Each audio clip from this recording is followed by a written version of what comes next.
Hey y'all, today we're going to be talking about characterization and go ahead and continue on from what we've been talking about so far. So go ahead and get your notes out because there's going to be lots of them to take. When we talk about characterization, there are certain things that we need to know. What is a character?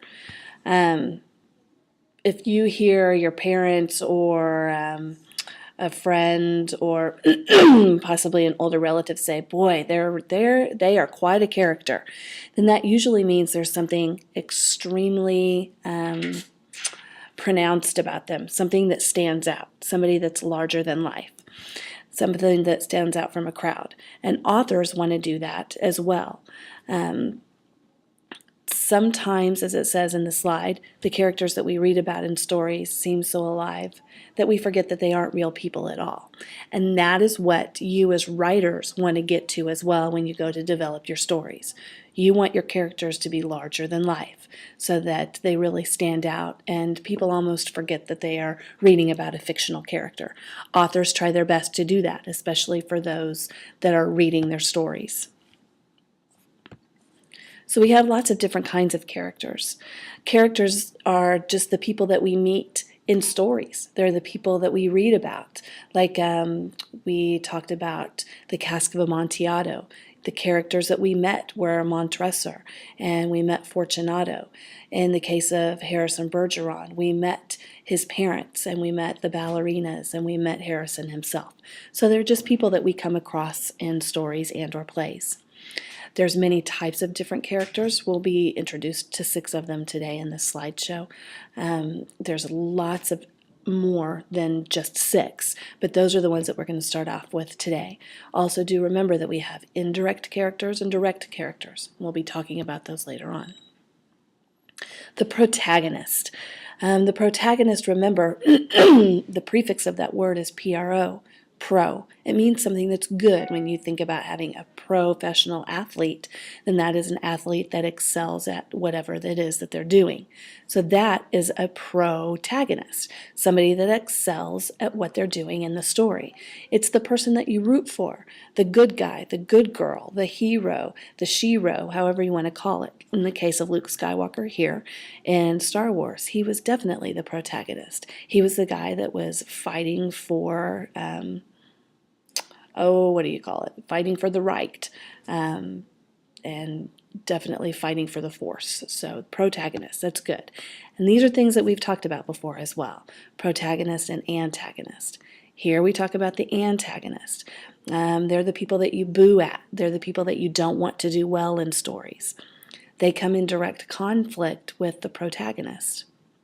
They want to keep the protagonist or the good guy or the good girl from doing what it is that they need to do throughout the story. If you want to know, if you can't necessarily pick out who the bad guy or who the bad girl is in the story, you can always ask yourself, who's the bad guy here? Who is the one that's trying to make conflict for somebody else? And that in turn will tell you who the antagonist of the story is. Here, of course, we know this antagonist. It's the devil. All around, makes us do the things that we don't want to do. And oftentimes people make the judgment of saying, you have an angel on one shoulder, you have a devil on the other shoulder. One is the antagonist and one is the protagonist. That's a good example to think of when you're trying to differentiate between the two. Okay, now we're getting into the different kinds of characters. The first type of character that we're going to be talking about is the round character. As it states here, round characters are warm, funny, brainy. Sometimes they're bossy. But the one thing about a round character is it's a character that is really well developed by the author. They are just like a real person. Here I've used the White Goodman, who is the main character off of Dodgeball. Surely you have seen Dodgeball before. If not, it's a hilarious movie. So stupid, it's funny. But he is not the protagonist, he's the antagonist. But he can also be a round character because the author of the movie and the story really went out of his or her way to develop White Goodman's character. We know everything about him, so therefore he's a round character.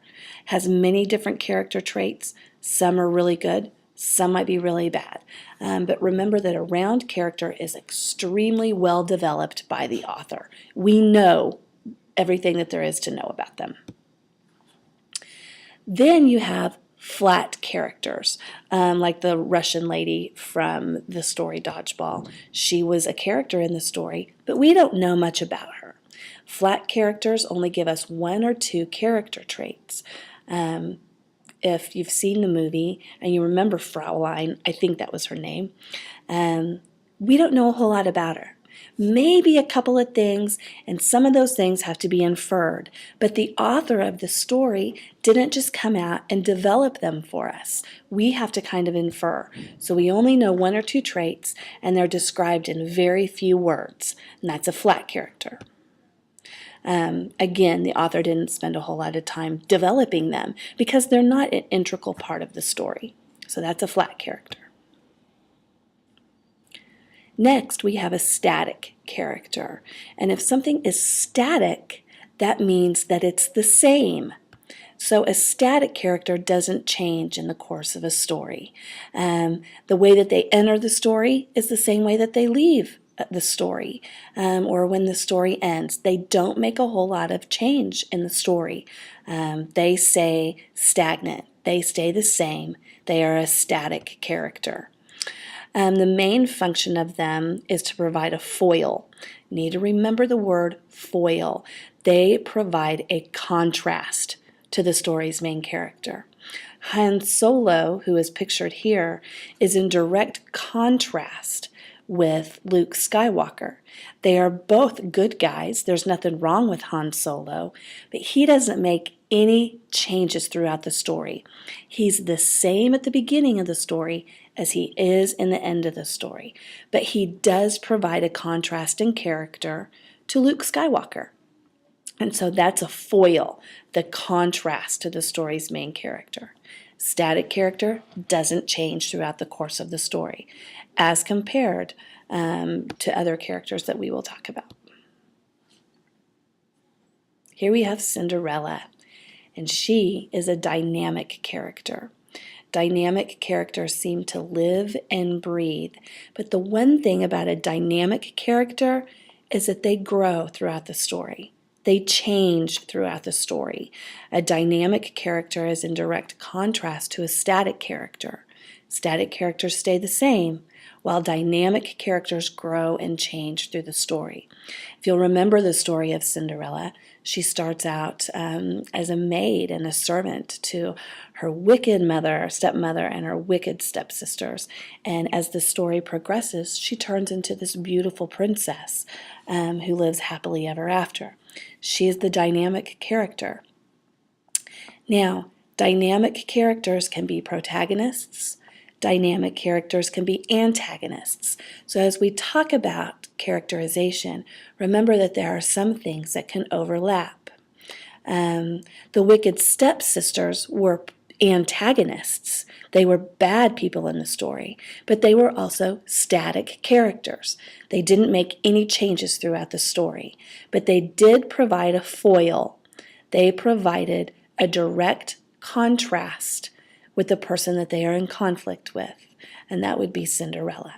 Okay, so it's dynamic character like Cinderella. It's a person or a character that changes and grows throughout the story. One thing that we talked about during your characterization when you did your character sketch is character motivation. And if you're motivated to do something, that means that you have perseverance and there's something that's making you do something. And that's the same thing with character motivation. Motivation is just asking, why did that character do what he or she did?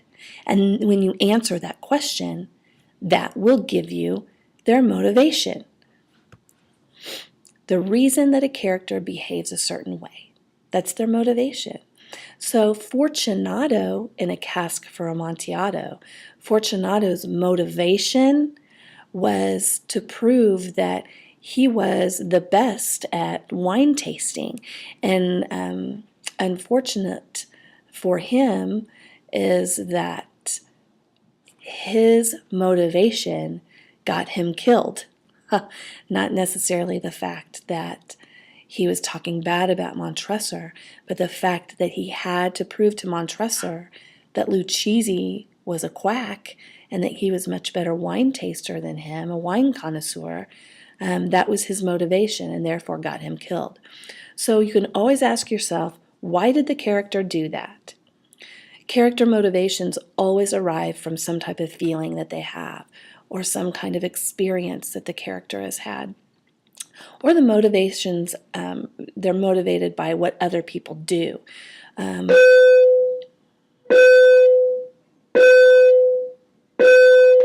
For example, if we talk about others' actions, Harrison Bergeron's motivation was to break free, to go on stage and declare himself the emperor and to declare himself free. That was based on his feelings, yes, but it was also based on the actions of Diana Moon Glampers, who was the chairperson or the handicapper general. It was because of her actions that motivated Harrison. So character motivation, ask yourself, why is the character doing what they're doing? That will give you the answer to their motivation. Characterization. Again, writers reveal a character's personality through characterization. Characterization can be either direct or indirect, and that's what we're going to be talking about. Direct characterization. When a writer tells us about the people who inhabit their fictional worlds, that's direct characterization. As we talked about in one of the previous class periods, direct characterization is when the writer directly tells you about the character. You don't have to infer everything. It's right there for you in black and white, and then you are able to visualize it in your head. They use lots of details and lots of descriptive words to describe the character. For example, this is an example of direct characterization. The little girl who lived down the lane was nasty to her neighbors. We know that she was a little girl. We know that she lives in the city or a suburban area because she has neighbors. And we also know about her that she's not very nice because she was very rude to her neighbor. That's direct characterization. The author's already told us quite a bit about this little girl. Indirect characterization, in contrast to direct characterization. You have to actually infer. You have to observe the characters in the story and in the action. You know, it's always important when we're reading a story that we visualize it in our heads. And we infer a lot of what's happening in the story based on what we see in our imaginations. So we have to observe those characters as we read about them, and that helps us to know more about them. You have to judge for yourself what a character is like, rather than rely on the narrator's perceptions of that character. So you have to rely on yourself to know about that character, because the narrator or the author isn't going to tell you a whole lot about them. Writers use indirect characterizations in many ways. Reading character dialogue. So these are the ways that authors get across characterization indirectly. They use dialogue. We need to listen in on conversations that the characters are having. We learn about a story's characters not only by what they say, but also by how they respond to one another. So you need to listen in your head when you're reading dialogue between characters. That gives you an awful lot of insight about how that character is. Here's an example. Listen, honey, Eugene doesn't want to study with you. He's a smart boy, doesn't need your help. You understand me? I am truly sorry if he told you he would come over. It's nothing personal. Understand? So, by this example, we know that this lady is a little bit flippant. She's standing up for Eugene, whoever that is. Maybe a jilted lover, maybe somebody that's really jealous, definitely doesn't want Eugene studying with this other girl. And she's going to do whatever she can by being rude, obviously, to let this person know that Eugene isn't going to be studying with her. So that is a way that we understand indirectly, by how the characters say things and what they say. Again, we deal with indirect characterization based on appearance of the characters. A few well-placed descriptions of a character's physical appearance can help bring him or her to life.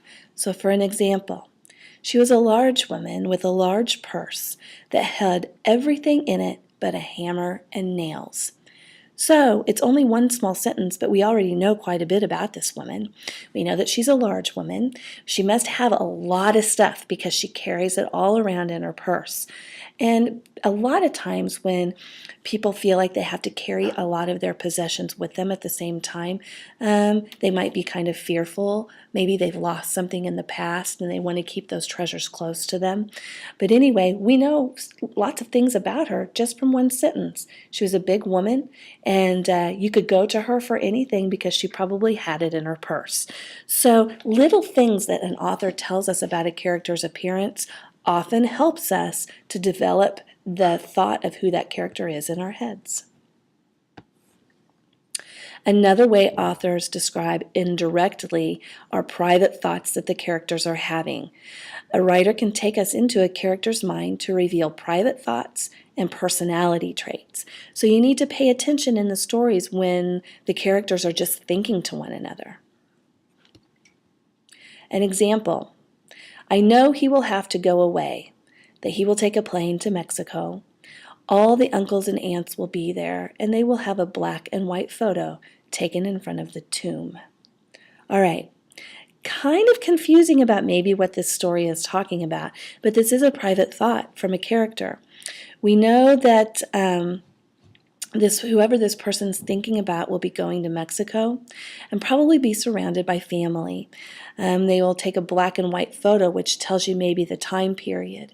If they're not taking a colored photo, then you know that it's probably going to be in the mid to early 1900s, probably some of that. And he's obviously going possibly to visit family because somebody has died, especially if they are taking a picture in front of a tomb.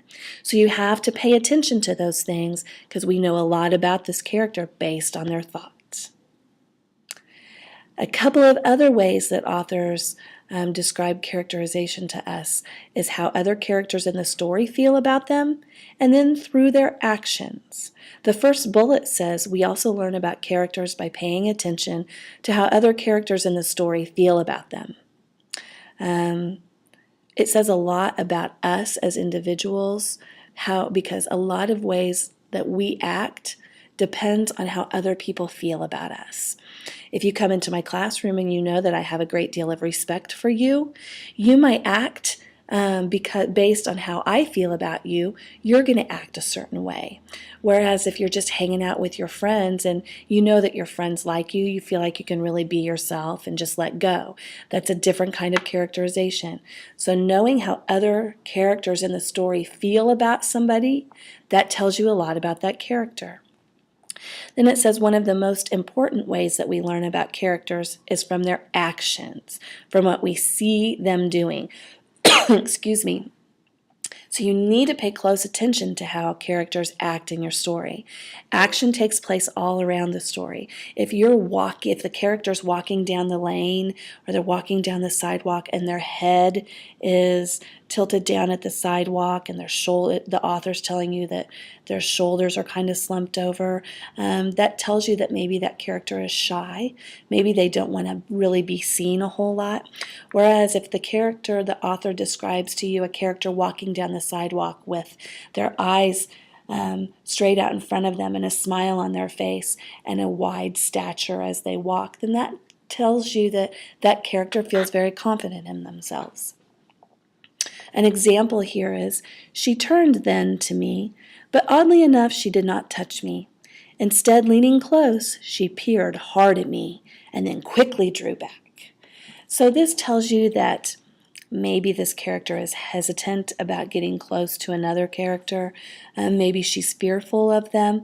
It tells you a whole gamut of things, but it's indirect. So you've got to take those words and you have to infer your own meaning to them.